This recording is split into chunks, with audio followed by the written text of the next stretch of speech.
وقال النبي صلى الله عليه وسلم إن الله وملائكته وأهل السماوات والأرض حتى النملة في جحرها وحتى الحوت ليصلون على معلم الناس خيرا. قال النبي صلى الله عليه وسلم. اللہ کے نبی صلی اللہ علیہ وسلم کے دنیا سے جانے کے بعد یہ دین کی ذمہ داری اس امت کی ہے. اس امت کو اللہ کے نبی صلی اللہ علیہ وسلم نے یہ دین کی ذمہ داری دے کر گئے اور لوگ اس دین سے دھیرے دھیرے کٹتے جا رہے, اس قرآن سے دور ہوتے جا رہے, اس حدیث سے دور ہوتے جا رہے, اس مسجد سے دور ہوتے جا رہے, اس اسلام سے دور ہوتے جا رہے. دھیرے دھیرے لوگ اسے بالکل کٹتے ہوئے جا رہے. کیوں؟ اس کے ذہنوں میں لوگوں نے غلط باتیں فیڈ کر دی. لوگوں نے بتایا یہ دین ایسا ہے, یہ دین ویسا ہے, اس کے طرف مت جاؤ, تم ذلیل ہو جاؤ گے, اس کو مت سنو, قرآن کی تفسیر مت سنو, حدیث مت سنو, عالموں سے دوستی مت کرو. ان کی باتوں کو سنو گے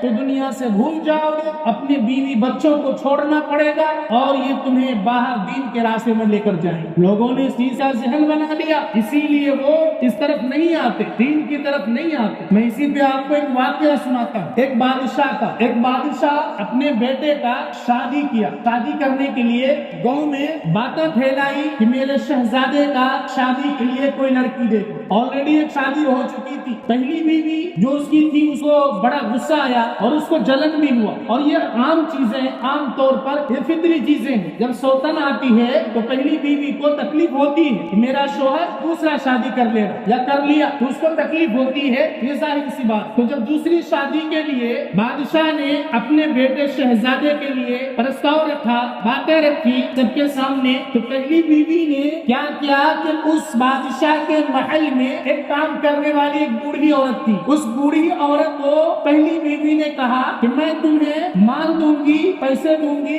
سب کچھ دوں گی, لیکن میرے شوہر کی دوسری شادی نہ ہونے دے, میرے شوہر کی دوسری شادی نہ ہونے دینا, سیکنڈ میرج نہیں ہونے دینا. بولے ٹھیک ہے. تو بوڑھی خادمہ اس محل کے اندر کام کرتی تھی. تو بوڑھی عورت ایک دن بادشاہ جب یہ خبر پھیلا دیا تو بوڑھی عورت چل رہی تھی تو شہزادہ بھی وہاں پر تھا. شہزادے کے پاس گیا, جا کر کہنے لگا سننے میں آیا ہے آپ کی شادی ہو رہی ہے. بولا ہاں. بولا کس لڑکی سے؟ بولا فلاں لڑکی سے میری شادی ہو رہی ہے. وہ بوڑھی عورت اپنا سر پکڑ لی, ایسے اپنے سر کو پکڑ کر بیٹھ گئی. شہزادہ پوچھا کیا ہوا, اپنے سر پکڑ کر کیوں بیٹھ گئی, کوئی بات, کوئی مسئلہ, آخر بات کیا بنی؟ وہ بوڑھی عورت کہنے لگی ارے وہ تو میری پڑوسی ہے, میرے گھر کے بغل میں اس کا گھر ہے, میں جانتی ہوں وہ لڑکی صحیح نہیں ہے, وہ لڑکی کی بال بکھری بکھرے ہوئے رہتی ہے, باہر پھرتی ہے, وہ لڑکی کے منہ سے بدبو